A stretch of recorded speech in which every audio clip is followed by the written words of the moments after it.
Welcome, everyone. I'm Paul Pangaro. I'm the president of the American Society for Cybernetics, and I'm here simply to welcome you to the fifth in this series, which is called Cybernetics and Humans Knowing. It's a continuing cadence of events that highlight ideas and participants from the global cybernetic community. Today, we only begin, to demonstrate the trans-global cooperation by inviting our colleague from the British Cybernetic Society, Angus Jenkinson. During this series and the ongoing efforts of the ASC, we will expand across to other communities and localities, such as the Global South, for whom we have some representatives here, and where there and in other places, we wish to create a vibrant community of conversation in the field, and these will unfold in future. But let me simply introduce Pile Brunel, who will carry on with the meeting. Thank you. Yes, I'm currently serving the role of secretary for the ASC and working with Jude and others on the speaker series working group. I'm delighted to be able to introduce Angus Jenkinson, whom I've only really met recently, and am appreciating getting to know his person and his ideas. I see him as a fiercely independent scholar who's morphed through a number of different careers in business and in education, and ranging from rather technical things like computer work to leadership and understanding and communication, cognition.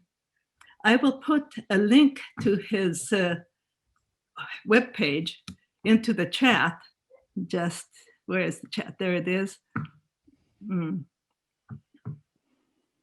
Sorry. Maybe you would be faster doing that, Angus. Which web page did you have in mind? Oh, okay, I've got it here now. I lost the chat for a second, so there we go. Return, there it is. Sorry for the delay there. Technology sometimes is easy, sometimes less so. But I would like to give more of a soft background to this than the technical and the career-wise. The topic, causality, when I first heard that as a topic for a talk earlier in SIBSOC, I started to thinking, now that does not fit my thinking. Causality is a word that implies something too discrete. I've been thinking about structural determinism. I follow Maturana's work. So structural determinism, things can be triggered, but they do what they do because of what they are. But then another aspect of what I've been learning from Maturana is language as consensual coordination of consensual coordinations of behavior, which includes the behavior of conversation and of our thinking and doing. So it's part of the systemic flow. From that, I recognize that words do not have intrinsic meanings. They did not come created full of meanings. They arise as we mean them. They arise in the flow of our meanings. So as Maturana started to change autopoiesis to molecular autopoiesis because variants are available. So I've noticed that Angus has changed causality into variants. So we have an enriched field of what we think and mean with that. But the more important thing that delights me is this question of how do we do what we do? So how is it that we talk about and think about what we're talking and thinking about? And this is where I was particularly entranced by Angus's way of being, of a concern and awareness and care for the listeners and how he responds, as I hope you will discover as we go through all of this. So I'm hoping you will enjoy this talk at least as much as I have, and you'll each have some nice ideas triggered according to your particular background and structure and thinking. And the last thing I'd say I enjoy is imagery. He's always been a photographer as well, and has had some shows as well as published books and so on. So please, Angus, I'm delighted to introduce you. Pella, that was a very generous introduction. Thank you very much. And thank you also to the American Society for Cybernetics for inviting me to give this session. I hope it will be useful and interesting. As the Secretary of the Cybernetics Society in Britain, I'm pleased to send our greetings and best wishes. I'm pleased to echo Paul's comments about the collaboration that we're trying to build together, and in in doing so, the attempt to move cybernetics into a new field, let's say, a new field of development. But having, Pilar, you want to say something? Yes, one technical matter. I am going to be monitoring the chat, and I'm going to ask people to put your questions and comments in the chat with a little capital question or comment, which leaves you free to continue a side conversation with each other as well. And I can pick out the actual questions this way. And I will, Angus will pause now and then during the talk, and I will address what seems to be the most pertinent questions, and I apologize ahead if I choose incorrectly. And then you will be able to unmute yourself and speak to them directly to the group. Thank you. Sorry for the interruption. I should have said that earlier. It's no problem. I also was, so what I would say is that what I will be saying, however, is entirely personal. It's my own views. I take responsibility for them. If they're any good, well, that's great. And if they're not, then you can blame me entirely alone. Seriously, I don't expect that everything I say will be novel. I don't know if any of it will be novel for some of you, at least. But nevertheless, I hope that it will give some fresh light on perhaps present discontents, to quote a phrase from an essay that Barfield wrote. And I mentioned Barfield because, Pelle, you brought up the subject of language, and I read an essay by him on thinking and thought, which is somewhat relevant to my talk today, in which he talks about the history of consciousness that's embodied in language itself. And I'm not going to go into that subject, but it is a relevant backdrop for what we're talking about. In terms of my method today, I'm using a pre-constructed video that I've created, although I will talk over it. So I have no PowerPoint slides, but I do have video. At various points, I will intervene and move the video around, and we may skip over bits and move it fast. We may go over some bits a bit more slowly. But I'm using video, and I have used video before, but probably never quite so comprehensively as I'm doing today, and I hope it works for everybody. So with that in mind, let me go over and share my screen.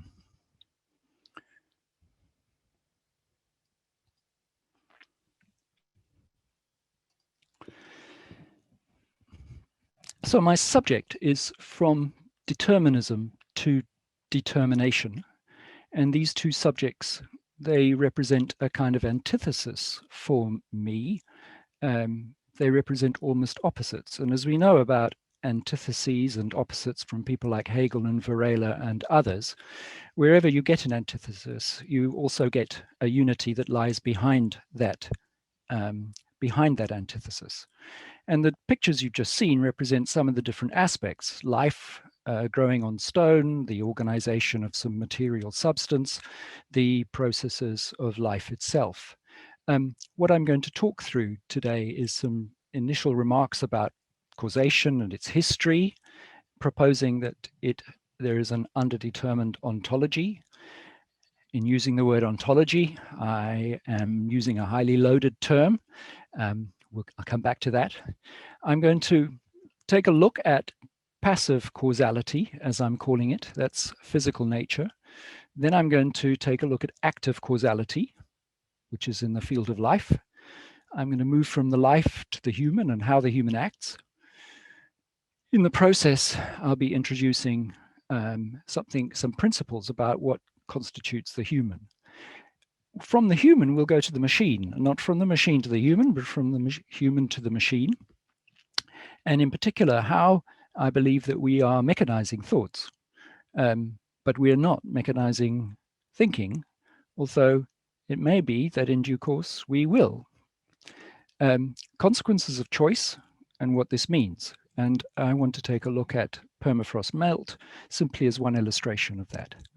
So then I'm making basically a proposal that there is a fundamental, I use the word fundamental perhaps in its scientific sense, that there is what could be called a moral order of nature. That is, there is an aspect of the way nature works, the cosmos works, life works, the world around us works, which can be described as having a kind of moral order to it.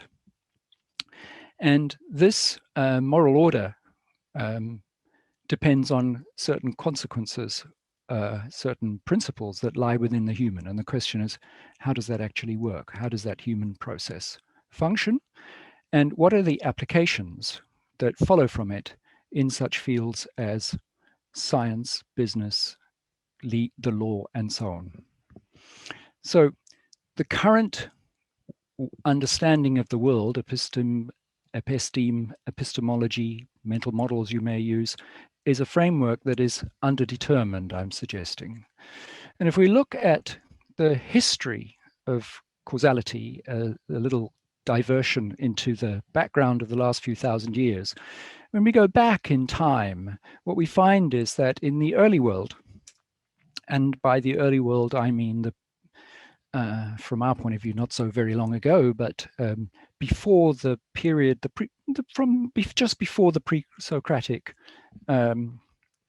philosophers, and indeed running up into the present time in many parts of the world, what we find is a view of nature in which everything is alive and animate and so on. And what happens with the early pre-Socratic philosophers is they start to look at this and examine this living processes of nature and try to understand what is actually going on it. So instead of simply saying that everything belongs to beings, dyads, dryads, and so on, they started to ask questions. And key figures in that include Aristotle and, of course, before that, Plato. And Aristotle's theory of causality becomes a huge model that principle that guides the use of science for the next couple of thousand years, up until this man, Francis Bacon. So he has a framework of 4 different modes of causality, as you will know, and of these 4, Bacon comes along, and the people that follow Bacon, before that Galileo, so there's the modern movement, and they drop. They pick up what was already starting to happen as far back ago as, say, Seneca, and they drop 3 of the different modes, and they reduce everything to a single mode of causality, the efficient cause. And the efficient cause is what I will take a look at in a little while. So this particular approach is also associated with the development of the concept of laws. And laws were a replacement for one of those causes, which was form, or eidos, or idea. So the principle that the idea or form was present in what was going on. This came into medieval scholasticism, and what Bacon did was replace this concept with the notion of law. It may be nothing really exists except individual bodies which produce real motion according to law. In science, it is just that law and the inquiry, discovery, sorry, I've gone on too fast, and explanation of it, which are the fundamental requisite. Please note this, one of the key terms we have in cybernetics is about requisite variety, which are the fundamental requisite both for the knowledge and for the control of nature. So we're in territory that is familiar to cybernetics. And it is that law and its clauses which I mean when I use, chiefly because of the current prevalence and familiarity, the word forms. So what Bacon is doing is he uses in Novum Organum the term forms, but in so doing, what he's doing is transforming these into laws, and laws then become the basis of modern science. And in the process, things like Aristotle's energeia becomes energy, and the divine laws and become forces, and so on. So we enter into a new non-theological age and a new model of explanation which says that everything is caused by precedent. Something from the past makes something happen in the future, and this goes on and on and on, and therefore everything is determined, and the process of determinism leads to outcomes. against that, we can imagine another group of entities that have some kind of self-organizing properties in such a way that they develop themselves, grow themselves, manage themselves in response to the world. They counteract external forces. Is that another way of looking at things? And if so, how is that different? And what I'm proposing is that it represents a kind of antithesis of the first deterministic group that we were talking about. In this group, things are transformed.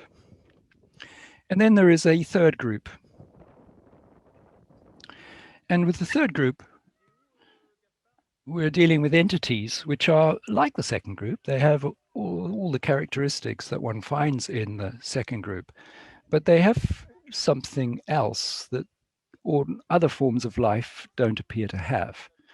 And this something else seems to be the possibility of making choices in the way that, for example, a bacterium or a mouse is not able to do.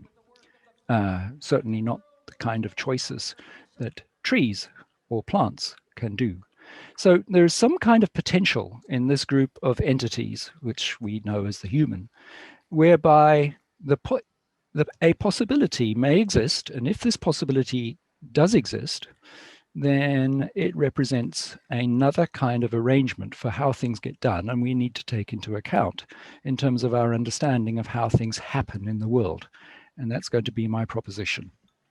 So in summary, I'm going to be running through a proposal that things happen because they must. That's in the first kind of way of things. In the second kind, things happen because we must do them so far as possible. The we might be a plant or a bacterium or a mouse. And in the third, things sometimes happen because we choose what to make happen, although we don't always think about what happens next. These three different forms are what I'm going to be talking about. So let's look at the first, the passive, the deterministic model. And this is, of course, one of the trope examples. In this case, 35,000 dominoes and various kinds of chain reaction structures are created. This is the 2019 domino world.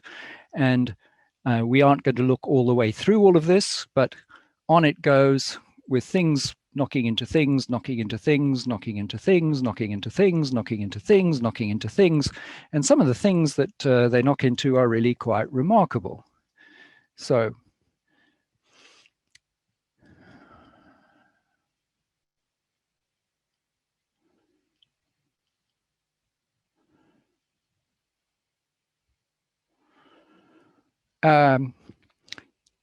I enjoyed watching this, but it lasted about 8 minutes. You can imagine with 35,000 different entities being knocked over in some kind of incredible succession, it takes a little while for this to happen. And my proposal is that, fairly seriously, that there is a group of a model within the scientific community that took this as the standard explanation, not merely for dominoes, but for the behavior of you and me, and for all living things, and indeed everything in the world, had this kind of causal process. Obviously, the actual structures by which things are transferred from one to another are way more complex than this. But the process is nevertheless one in which something is passed on from one to another. And this is one particular form, and it has been the main model, and it's been a problem for many people. People like Hume, for example, question the whole notion of causality. Various biologists, sociologists, and so on have been unable to square the fact that the technical explanation of how things happened that they had to adopt within the academy didn't square with what they observed in the world and how they operated. And so they had a kind of ongoing queasiness about how they could actually handle and describe things. So if we fast forward through this, we come to the end, and what do we see at the end is we find people. And in the process of people, we remember that what we've just seen was actually something designed. And at this point, let me do a pause. I think that this represents a picture of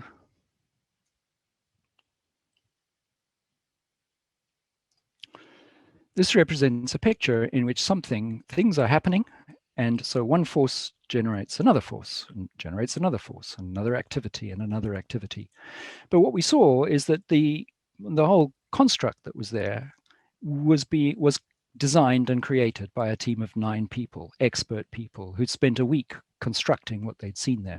And people were observing it and enthusiastic. So we were observing the observers who'd created and designed the process. So that's our first picture, and immediately we look at it, we find observers observing this world in which things do have this kind of behavior.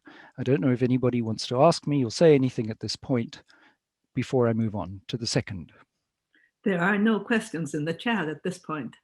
In that case, let me continue.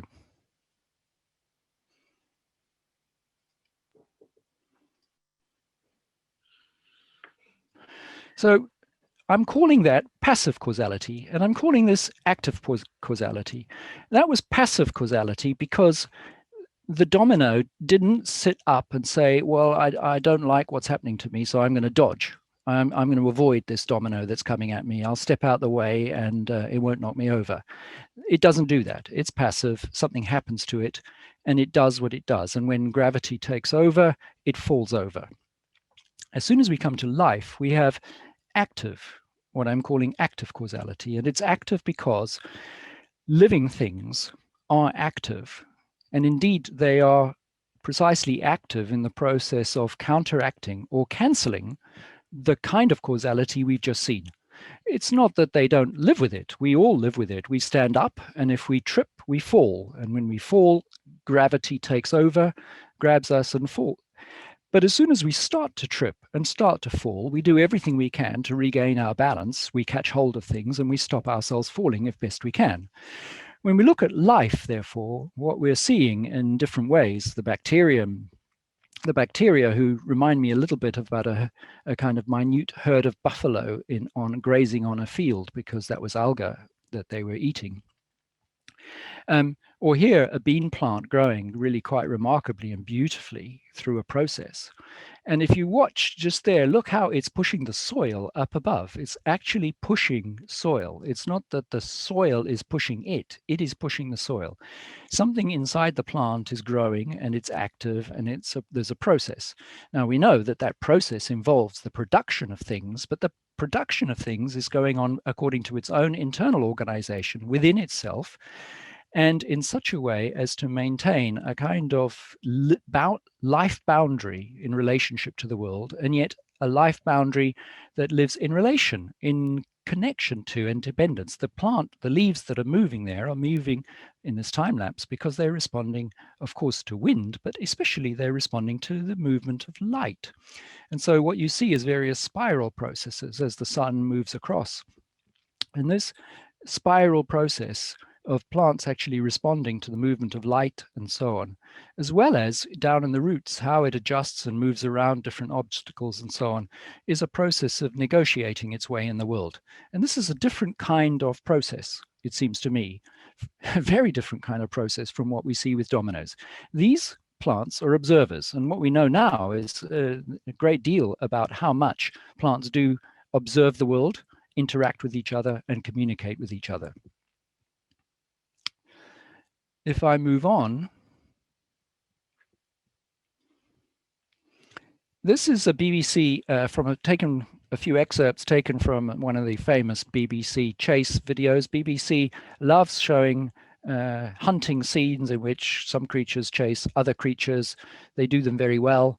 But the BBC is an example of an organization that has been pushing a certain line of biological determinism into the world and doing it with enormous enjoyment for the wonder and beauty and celebration of what they find in nature. I mean, just how beautiful is the snow leopard? And in a moment, what you may have seen this before, what you'll see is a few edited moments of the most extraordinary capacity and behavior. I mean, I can't even begin to comprehend what these animals are capable of doing. And what they are achieving is controlling their own behavior in relationship to the world, navigating it. This is the antithesis of a domino being knocked over by something. This is one animal running away from another animal and one being chased. Now we move on. And we take a look at another animal and notice how we have an observer. We're the observers. We saw an observer looking at what? This is in fact an owl egg, and this is an owl chick coming out. So this process in which the living organism starts to act purposefully into the world and to take charge in some sense of its own behavior starts from the very beginning. And in this, we are dealing with what I consider to be the cybernetic world, the world of the observer. As soon as you get an observer observing and acting as a result of its observation, you start to get cybernetics. I don't think there are very many better pictures of an observer observing than something like this, an owl gazing with incredible penetration and focus into the world. Now, if we come to the human, we come to the realm that I would call the moral. And this happened pretty recently. It's an event in which, in red, we have Liverpool, a British team playing Real Madrid, a famous Spanish team. So two of the most famous football teams in the world are playing each other. And look at what you've just seen.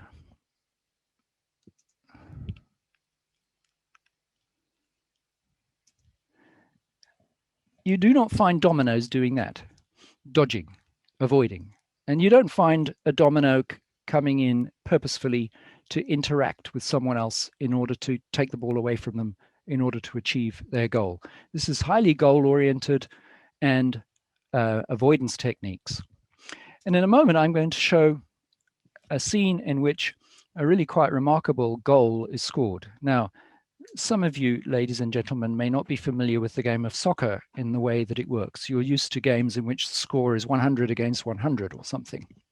And in football, if there are 2 goals scored in 90 minutes, it's considered quite an active game in which quite a lot happened. Sometimes more goals are scored, but usually it's not very much. So 1 goal can be a very, very huge decisive difference in a match. So they play for a long time, 2 different teams opposing each other to try and make something happen. And these are extremely expensive, highly skilled footballers, some of the best in the world, playing against each other. And they're passing the ball to and fro. And in the process, they're paying attention to each other, they're observing each other, they're responding, they're reacting, they're noticing. We know from scientific research that they have better qualities of peripheral vision, of seeing what's going on, than ordinary people. They have a high degree of sense, and look at that ball that comes down and in it goes. It came from nowhere, right from the back of the pitch. It came from nowhere. And now they're celebrating. So they're going through the rituals that happen after the match, the sign, thanking God for what happened. And I wanted to show you this. What you see at this very moment is you see a footballer, very skilled, one of the most famous. He's looking not at this moment at the ball, he's looking at where he wants the ball to go. So he has his eye on the goal, on the not the physical goal, but his mental goal. What is he trying to achieve? And the goal is a person that he wants to send this ball to. And what he's therefore creating is where he wants the ball to go, and a mental image of where he wants that ball to go, which is going to flow into an action that he's trained and practiced thousands of times to be able to achieve that kind of thing. And now his eye is on the ball, and off it goes.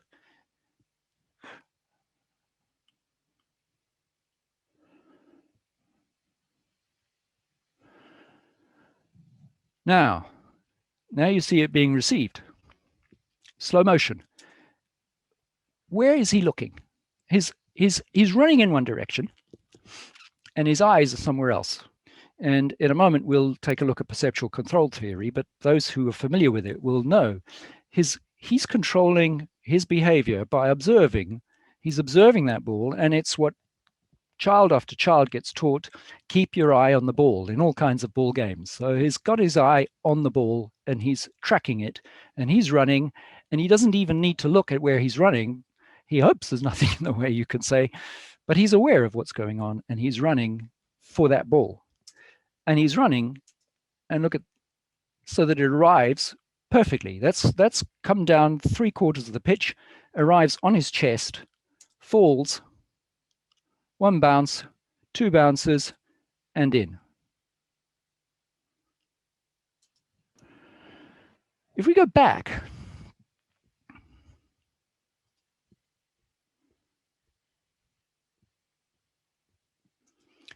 Have a look at the Liverpool player in red and see where the Liverpool player is looking. He's not looking at the ball, he's looking at the other player. And his objective at this point is to try and foul. He's trying to foul and prevent this man, not by playing the game properly, but by doing something that he's not supposed to do, but is considered legitimate. Proper fouls, when they're done at the right time, are now considered to be a legitimate thing in sport. But he doesn't manage it. He fails because he hasn't quite aligned himself correctly, and so the goal happens. Now, if we move into another space, this is a London railway station, and what we see is people moving to and fro. And I'm often struck by how the flow of movement is a little bit like the way water flows amongst rocks in this kind of situation, especially true if you move it into slow motion. So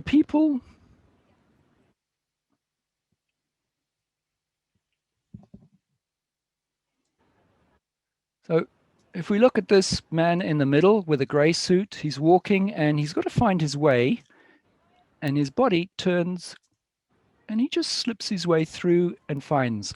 On the right, we have a man with two bags, and he's also making his way and adjusting his left hand, and the other man has to move out the way a little bit in order not to get bumped.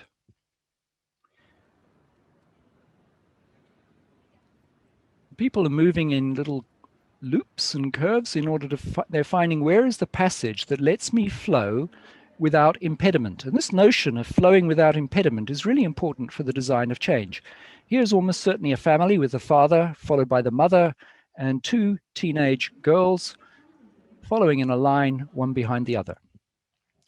So let's take a look a little bit more precisely at what goes on in this kind of behavior. And here is an example from perceptual control theory. If you know this rubber band exercise and you've done it already, please don't shout out, but I'm going to pause the end of it and ask you, what are the two different people in this process? What are they actually doing? Comfortable? Pen on the paper? Yeah? 1, 2, 3.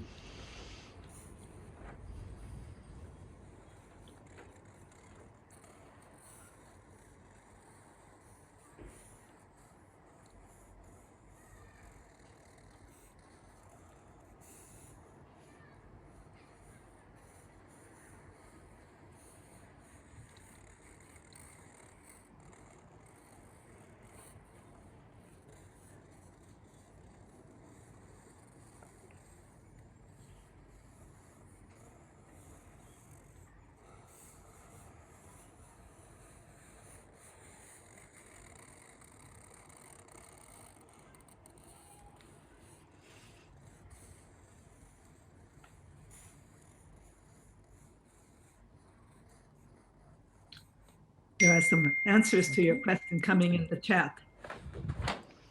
Okay, very good. I'm going to show this and then I'm going to stop.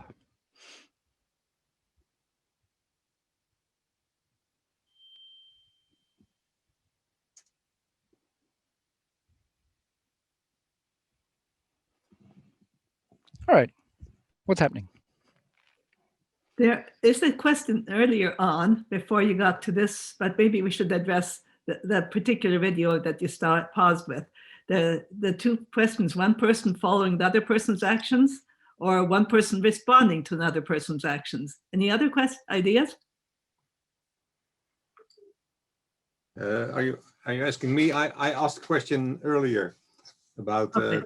the difference between the difference between a domino and a snow leopard. Is it qualitative or quantitative? I don't think it's either. I wouldn't describe it in either way. I describe it as one is the antithesis of the other, is what I'm proposing. And I'll maybe say more to try and explain what I mean by that in a moment. Yeah. Okay. And this exercise helps us to see that. Yeah, but this exercise will help to clarify that. That's why it's here. Yeah. So what happened in this exercise? So we have blue pen and black pen. The black pen is held by a blue arm, right? There's a little bit of blue at the end, and the other one The blue pen is held by another person, and they're making forms with a pen on a piece of paper. But what are their goals? What are their intentions? What are they trying to do? Not what do we see, but what are they trying to do? Anybody know?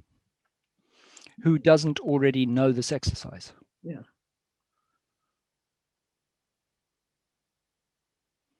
Do you want to see it again? Well, running is a bit short in time, but maybe quickly. Okay, well, let me show it again and tell you what is happening, because I have seen this exercise. I have seen groups of people spending an hour arguing with each other and trying to explain, it's this, it's that, it's this, it's that, it's this, it's that, you know? And when we brief people so that the two of them, the two people playing it each are given a brief as to what to do, which they agree to do, they don't know what the other one is doing. So they have no idea what the other person is doing. It's an experiment. So they actually don't know what the other person is doing even. And even the participants don't know what the other person is doing. They only know what they were doing.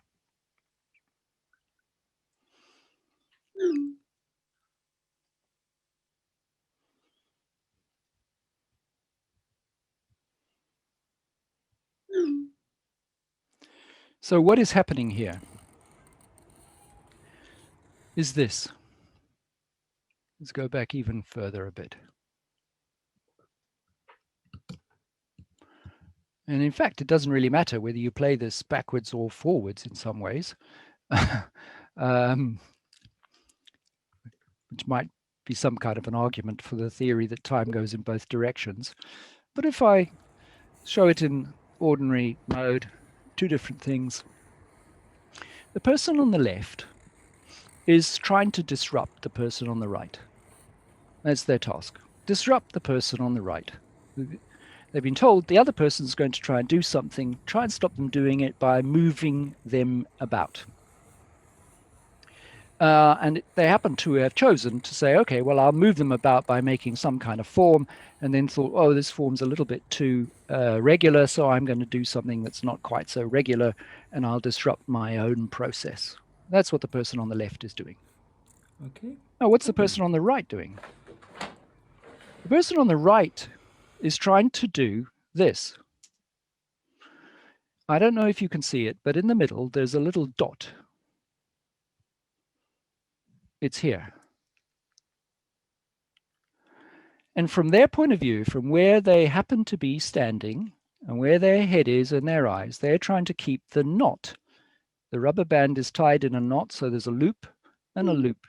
And what they're trying to do is keep, from their point of view, as their eyes look, they're trying to keep the knot over the dot.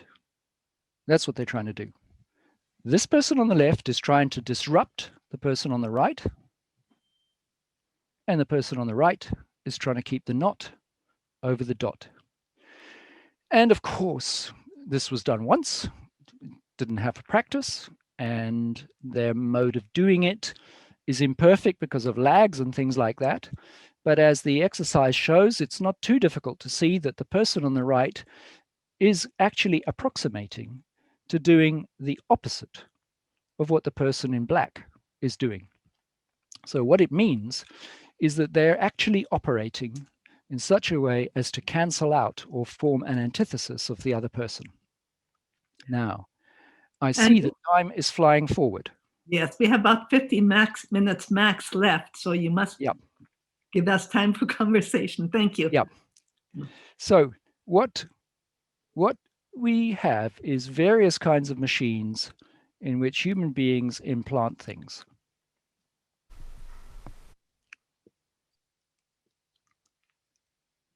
Let me stop this and make some closing comments. What I'm proposing then is that there are these three different ways in which things happen in the world. And the three different ways in which things happen in the world produce three different kinds of behavior of things, of entities in the world. One of those three is a form in which there's not only the capacity to cancel out interference from the outside world, which is the world of the observer and the world of cybernetics, but it's also the ability to make choices. And they can make choices. Why? Because they can see the consequences of their action. They can imagine the consequences of their action. I'm proposing further that in the process of being able to make such predictions or observations, in order to be able to do something with a goal in mind, and to know that in making that, in doing that towards that goal, you're bringing about something that you want to have happen in the world. It means that there is an ethical or moral or consequential aspect to what you are doing. The footballer is trying to bring about the outcome of winning a match. There's an intention there, and one footballer is trying to put the ball right in front of the path of the other footballer who's trying to score a goal, and they're working as a team in order to achieve an outcome for their team. People are walking in such a way as to become conscious of each other. People acting are doing things because they choose to do it. Even the people who designed the very fact that you have this deterministic model of dominoes has been created intentionally as a demonstration of the ability to do that as an entertainment, as an exercise in intellectual and practical skills. And what I'm saying is that if that is the case, what we reach to is the question, the capacity of the human to be able to observe their own motives, to be able to generate from within their own purposeful outcome, and to use this internal purposeful outcome as the motive, as the goal, as the organizer of their own actions. The ability to be able to consciously observe one's own goals, consciously observe the effect of what one does on the world, to be able to reflect on that, to develop reflexive consciousness, reflexive thinking, and to be able to move from being in a willy-nilly world of ideas that are just generated and become part of our emotional life, our memory system that we inherit from other people, that we learn and are trained. But the ability to actually reflect, to think, and to choose constitutes a step in the process in which a human being can become free. And the connection between freedom and moral or ethical choice and determination of outcomes, as opposed to determinism of what happens to you, represents a transformation in the possibility. What we ought to be doing is educating people. We ought to be providing means for people to educate themselves, of course, at the end of the day, in these skills, because no one else can make you able to observe yourself. You have to learn it yourself. But there are schools and tools and so on for doing that. And in doing it, we develop a certain capability. And I think this would have the effect of aligning science much better with real world situations like the law, like sociology, like schools. It would mean changes in the way our education works. It would mean the cultivation of ability to intervene into real world problems like permafrost, for example, and so on. But I'm conscious of the time. And so what I'd like to do is to take this thesis, open it up to you and field your questions. Thank you. Thank you indeed. And I'm going to ask a quick question first myself, then pass it on to the text ones that are coming in. Or actually, it's a comment. I find that where I have been able to speak with students in a way that evokes this, they find it a great pleasure, a delight, that sense of freedom arising in their lives is enough that once this path is found, it seems to be self-propagating. Is that your experience? Yes, I think that I think Aristotle talked about the unexamined life is not worth living. And probably a better translation is the life in which we do not explore ourselves in relation to the world is not a true life.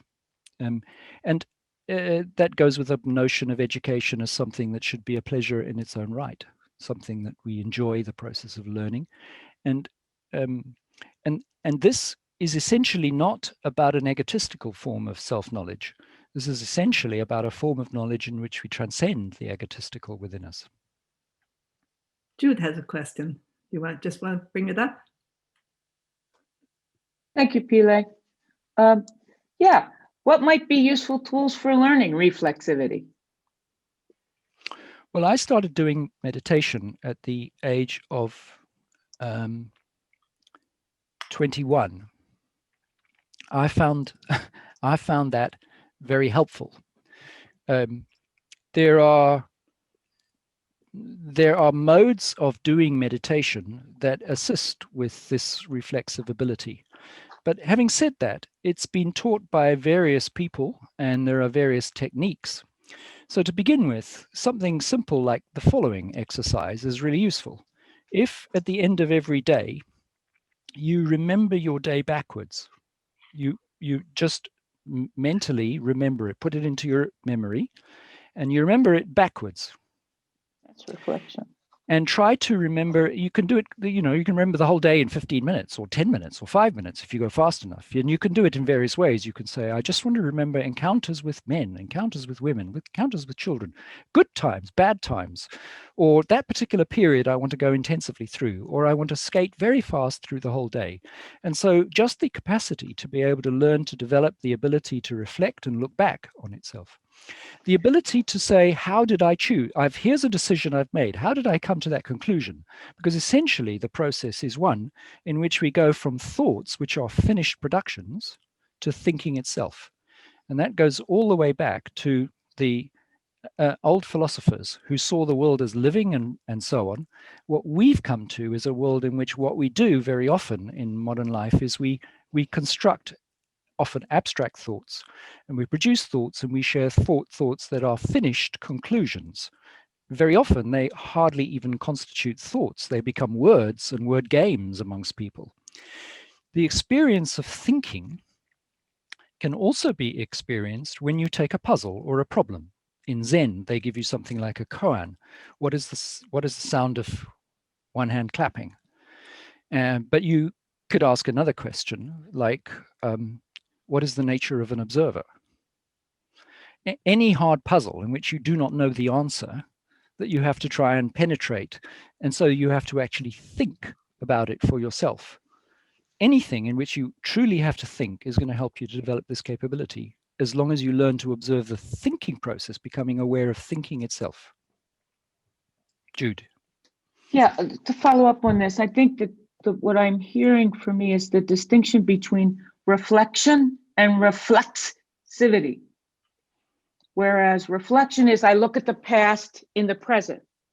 Whereas reflexivity, as I've come to think about it recently, based on conversations I've had with others, is the idea that in that present, one is observing, one's observing. And that is not easily taught or learned. And I think a little bit different than maybe meditation goes there, but I'm not so sure. It depends but what kind of meditation you're doing. Yeah, I use the term reflexivity or reflex thinking, and I agree with you. It's reflexive. No, I said reflect. I'm saying I'm making a distinction between reflection with a C. Yes. And reflexivity with an X, right? So was I. Okay. I agree with you. Yep, I agree with you. And I think that I would say that when we talk about second order cybernetics, for me, the second order of cybernetics that counts is the ability not to notice that there's an observer who was doing something, making something, but the ability to observe one's own decision making, one's own thinking. That's the real nature of second order. Well, see, that's different to me, in the sense that, and I won't belabor this any more than this, because I'm trying to get it clear for myself. But to me, I used to do escalation and de-escalation of behavior in complex systems, which is how I first got into cybernetics many years ago with children with special needs. And I found I was most efficient in those interactions when I could be in the present and observe my observing without anything else. And I like that idea of that being the activity. And I like that idea of it being central to cybernetics. That fits for me. I agree. And what I would say, and I'm amplifying what I think you said, is that it is enormously difficult. When you're concentrating, when you're observing, it's enormously difficult to observe yourself observing, as opposed to merely, and I say merely, but to observe thoroughly means to become immersed in what you are seeing. So it's very hard to become aware of the thinking process that's involved in that. And by the way, another way of doing this is to become aware of looking at your own emotions, becoming aware. What emotion am I actually feeling is another aspect. The question I'd ask everybody, because we're a community of people who think, is have you experienced the difference between thinking and a thought? Because if you've experienced thinking, you know it's hard work. And you know that the ability to reproduce a thought, I mean, I've tossed off millions of them in my life, things that I've remembered and learned and so on. The ability to experience thinking is a really different experience from merely the reproduction of thoughts within one's consciousness. Thank you. Robert Johansson has a number of questions, please, too. Yeah, I think I begin with the definition of information, which is choice. If you begin with a world of information, you begin with a world of choice. The universe is about choices. The universe has design. So because information is choice, it can function as a command. The metaphor law comes from the legal idea that the king tells you what to do. You are being commanded to do something. In other words, a choice is being made for you by the authority. And the reason information can function as a command is because it is already a choice. So when we're looking at the observer, what is the observer actually doing? The way we observe. The observer is taking information, choices that are already present in the environment, and translating them into perceptions. In other words, choices that have an internal meaning. And they do that by a filtering process, a program that will, a translation program that will translate light waves, for example, into RGB, which is how we perceive color. So there is a program there that we're working with. We can become conscious of that program. We have the capacity for some reason to dissociate. We can build machines, cybernetic machines, that make decisions with a sensor, with a value set, and with a set of options, okay, that are able to function mechanically, to make mechanical decisions. Okay, one of the scary things about cybernetics. But the human decision-making process is essentially a meta process. We're beginning to explore the translation processes that we're using when we translate external information into perception, which is essentially what the scientific method is. So being reflexive or dissociative or mindful is a human capacity that often we don't use, but we can learn to use. And my experience is that we learn to use it when somebody listens to us. Thank you. Do you have any comments on that, Angus? Well, there's aspects of what you said, Robert, that of course I agree with you. But there are some other aspects that I see a little differently, I think. And in a way, it may be because I think there may be a more useful way of approaching it than taking the concept of information, which is in any case something of a loaded term. It means different things to different people. It's used in different kinds of ways. But the process I'm talking about is not the kind of reproduction of trained ability that requires no thought. And it's certainly not the kind of process that is done by a machine. It may be what is required in putting a design into a machine. So one of my one of the biographical moments that in my life that was referred to was that I designed a machine, and I designed the first machine of its type in the world, and it became a kind of model for a lot of what happened afterwards.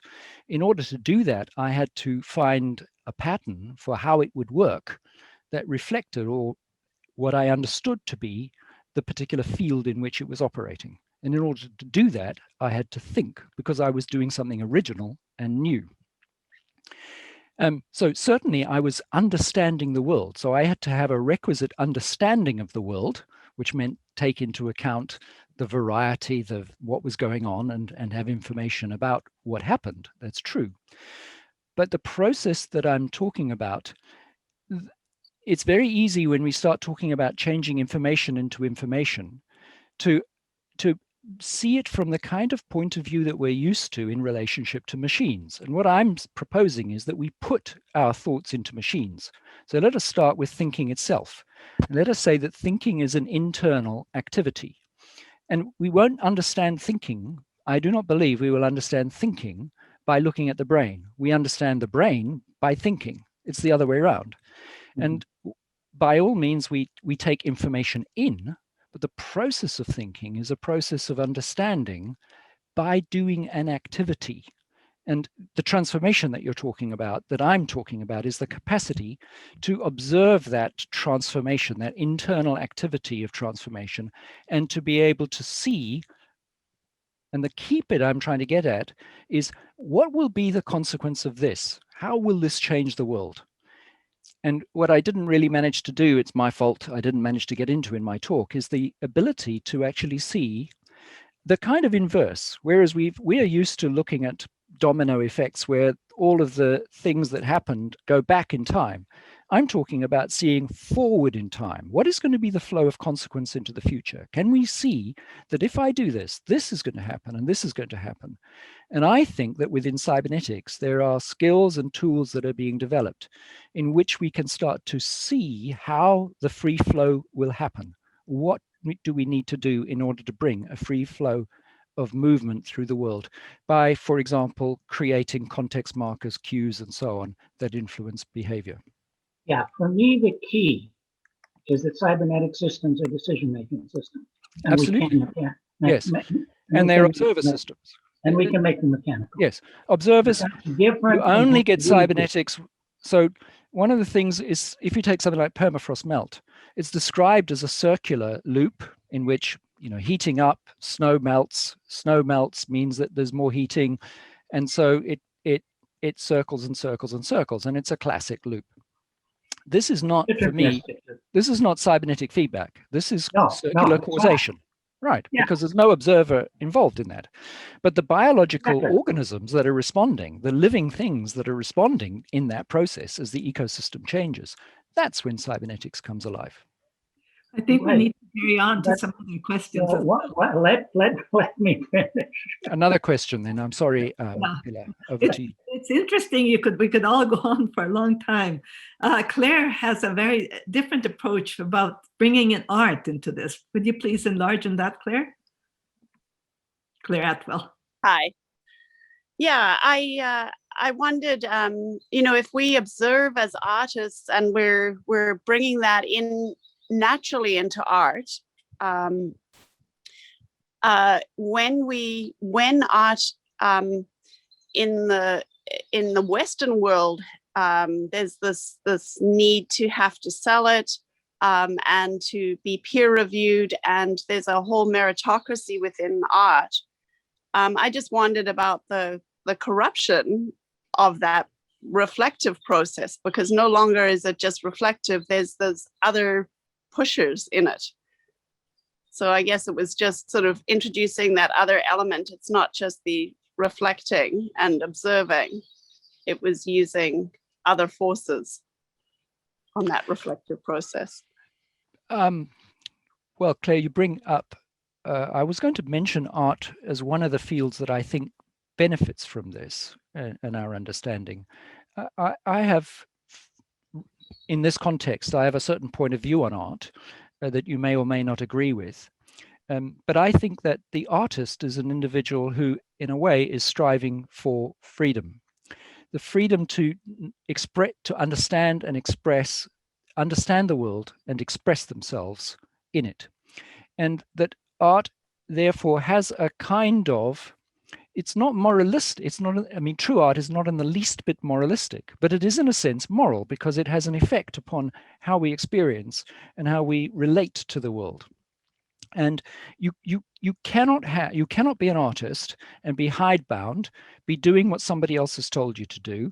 I mean, you can learn techniques from people, but the point is that you take those techniques and do something personal with them.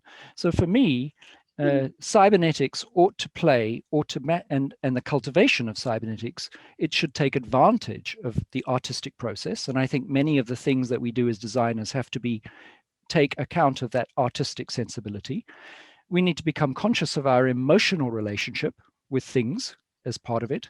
And I think that within cybernetics, there is a notion of imparity. Imparity brings in the emotional factor in decision-making in a way that information by itself does not do. And in the process, we bring a better ontology for understanding how decision-making actually takes place within a cybernetic frame. And crucial to that process is the the embedding of values and evaluation and emotional response to the process of decision-making, observation, goal setting, and so on. So I think I'm with you. So absolutely, I mean, you just described that really well. I think what I know from working in the field is that almost all of the funding and everything that supports the art in the Western market-based societies has those other factors associated, which drives something that that actually detracts from what you were just describing in the purity of what we should be striving for. So that was, I guess, the question. Yeah. Was I mean, I don't know how we can get successful research funding and successful civil society and so on, even civil law, when we have still a level, an extent to which, to some extent, the deterministic model continues to be powerful in determining what is considered to be scientific and proper. Nor will we be able to solve huge problems that we have in the world until we start seeing that the way things work in the whole domain of the living operates differently from the way it works in the passive causality model of the physical. Now, I think that the question about what is life and how far life goes is not a subject I want to go into this particular today. I don't think science knows exactly where life ends, and I don't think we quite recognize how important art and science need to be as collaborators in the human endeavor. Thank you. Thank you. Paul had some questions with James was also speaking to. Maybe you would like to enlarge on both of you together and invite James in if needed. I think my comment was a little bit further back, which was on the nature of perception and choices. My comment would be, don't choices emerge as a consequence of perception, not before perception? In other words, the choices are not in the world, they're what I make. That was my comment. It goes back a little bit, but that would be. And what I was throwing in is the fact that the choices are both linked to the observer and they are limited by the natural laws and that we live in. The context that we live in dictates the choices available to us. I can't jump and keep going because gravity stops me from doing that. So there are limits. Yes, but so what? I think it's important to be aware of those limits. That's why, so what? I mean, it's Ernst von Glaserfeld. Cybernetics is the art of maintaining equilibrium in a world of constraints and possibilities. Well, it was an invitation to say what your so what was, James, not to say that you were No. talking nonsense. Oh, your say what was an opportunity for me to speak up. No, Thank no, yeah, you're welcome. To me, the question of observing perception and cognition and understanding what happens there, looking at how ideas shape perception and how the reproduction of past thoughts, belief systems, for example, that we've learned in childhood or whatever, or Agreed. on Facebook, how those shape and how they actually function. And at the same time, what is involved in being free, or a degree of freedom, or the potential for sometimes being free, seems to me to be absolutely central to this cybernetic project. There's no question that we live, and I made this observation that if I trip, I'm going to fall over. So as a human being, I live in part in a world that is deterministic. There's no question that if I want to lift my arm, I have to do work to lift my arm, and if I stop doing that work, my arm will fall. So that's a factor. It's the capacity to do that, and then the capacity to train oneself to see what one hadn't particularly seen, and the capacity to observe one's own interior life and to be able to say, why am I thinking that? Why am I looking in that way? Is there another way of looking at it? And the cultivation, therefore, of the ability to look at things in different kinds of ways. And I think these are things that we probably all agree on. It's pure second order. And this second order for me begins with the individual becoming competent in doing that second order activity within themselves. But as James was saying, it's not independent of the environment in which the individual arises, nor what surrounds the individual. James, I don't want to misquote you. But... No. Well, James, you raised up two different kinds of examples. One is, I think, or between you, one was a context and the other is something physical. So if I trip, gravity takes over. That's not a context marker. What we saw with the people walking through the railway station is that a person standing in front of them was someone to walk around. The Liverpool defender seeing the attacker about to score a goal becomes a marker that says, I should intervene and stop this person from doing it. So the process by which an observer sees the world and responds, my point is that is the opposite. It's the inversion of the passive causality in which some things simply happen. What happens is we observe something, and because it's the way we see it and understand it, we make an internal response to that. And situations arise out of that. Angus, are you thinking that we don't understand that position? No. Okay. No, not at all. Okay, good. I'm assuming that this is something we all share and understand. We're good. Great. So maybe it's time to move on then to another question. Yep. And I'm moving back in time a wee bit because about 15 minutes ago, Ben Sweeting had a question about technology that I think is worth addressing. And there's been comments in, but if you have a question that's specific, please note it for me. Sure. So Pele, so ask my question now. Yeah. So Angus, just a question about technology. So I think we often think of technology in terms of the domino examples, and maybe we've often explained other things by thinking of them as kinds of technological dominoes, right?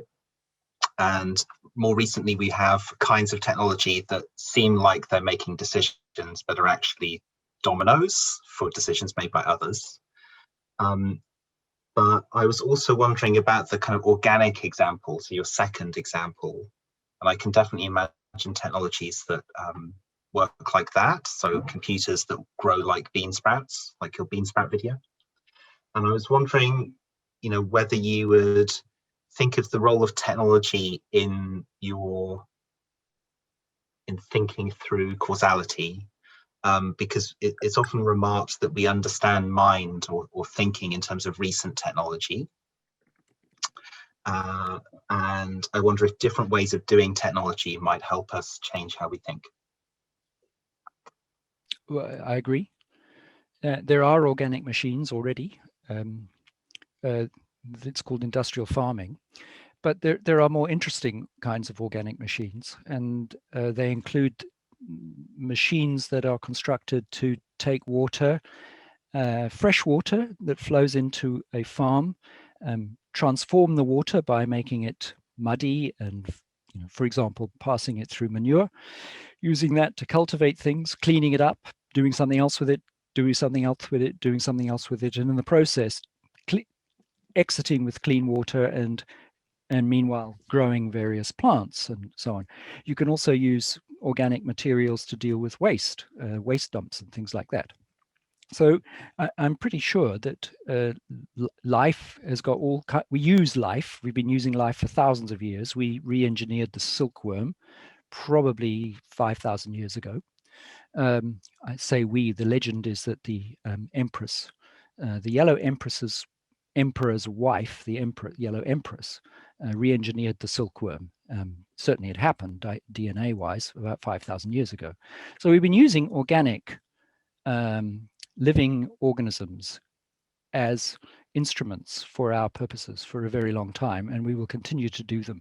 But it's precisely because we're using them because they've got a different way of being and operating from the mineral instrumentation. So I agree with you. I think that's all that's to be said. Is there something I've missed? I guess I was thinking of it slightly the other way around. So rather than things like industrial farming, which are wrapping organic processes into kind of instrumental human processes, also thinking of the way we might build our everyday technologies in ways that perform different ways of absolutely. Maybe I wasn't making it clear. I don't like industrial farming. So just to be clear, I think we have to learn. I think that it's desperately important that we learn how to farm the world in such a way as to improve soil and improve the environment, and not the other way around. There are no further questions at the moment. Oh, Jude just has one. I don't know what. Please, Jude, again. But then I would also like to point out that there's a comment Michael Hall made that might be of interest to speak to.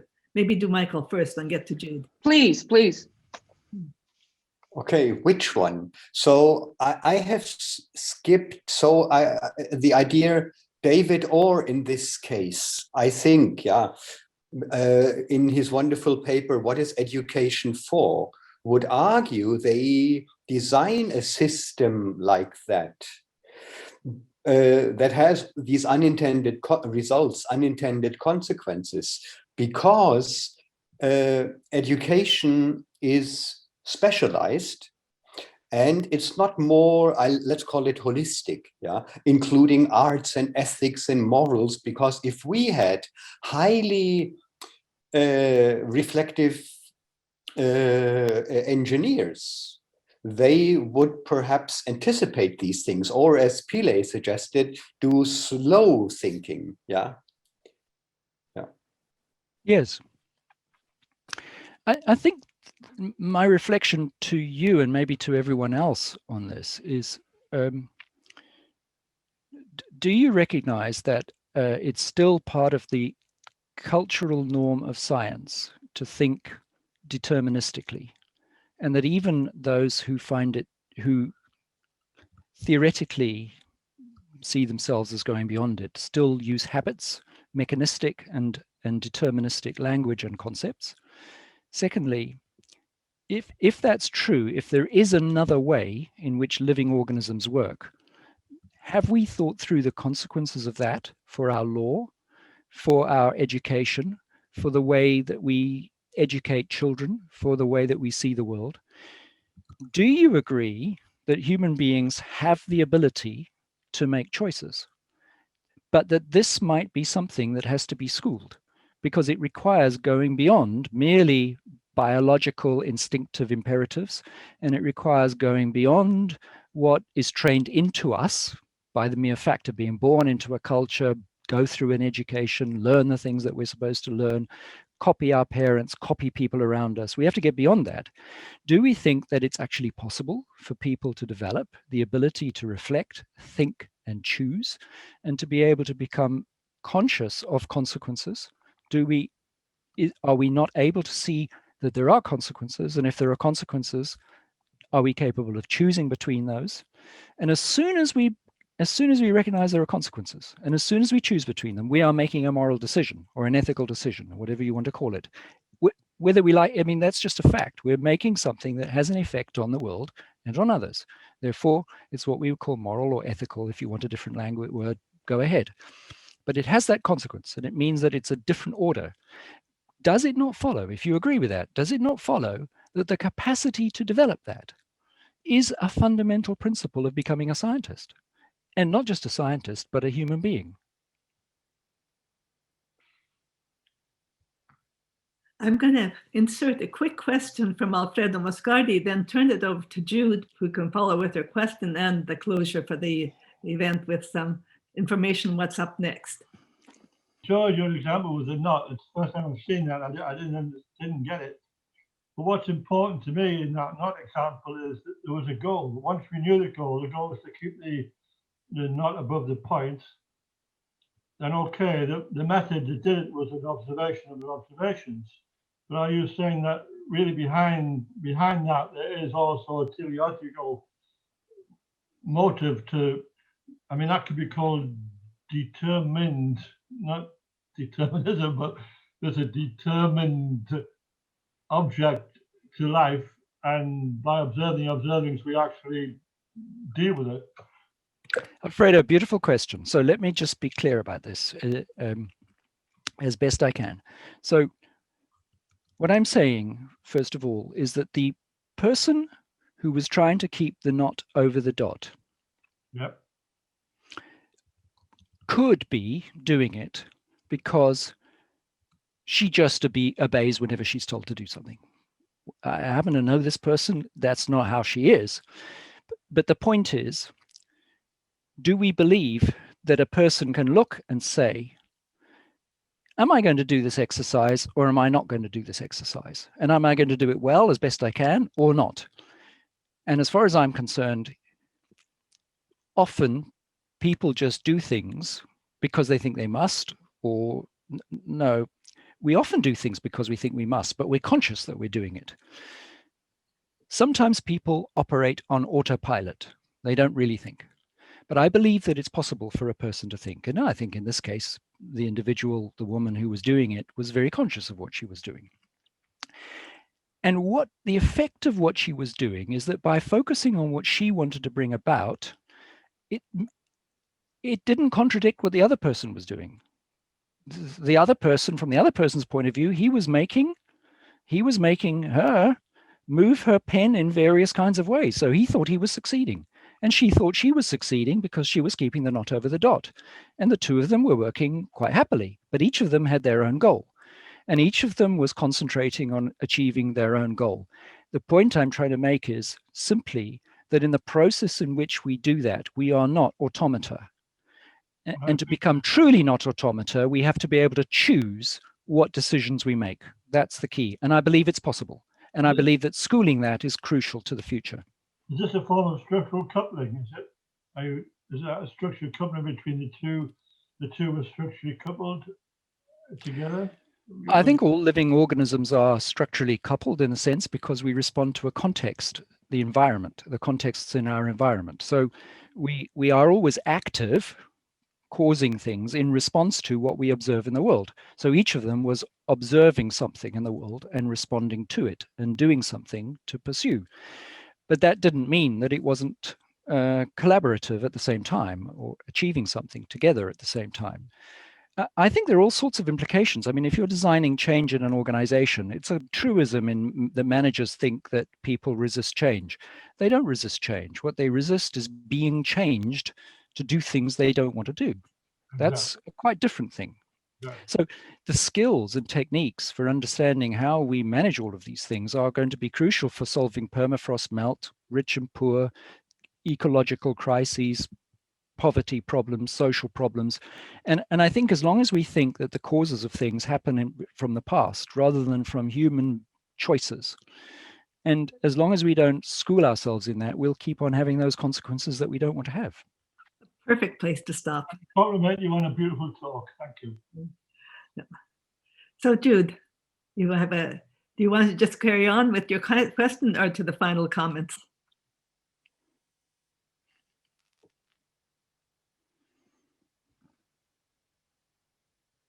You're muted. There. Angus, I think that we might be on a similar plane. However, what it points that to me is the importance of the language and how the reflexivity is not reflected in the language we use, and that's my interest in cybernetics, is generating a more honest, as Herbert might say, or a different language in that respect, and leaning on cybernetics to do so.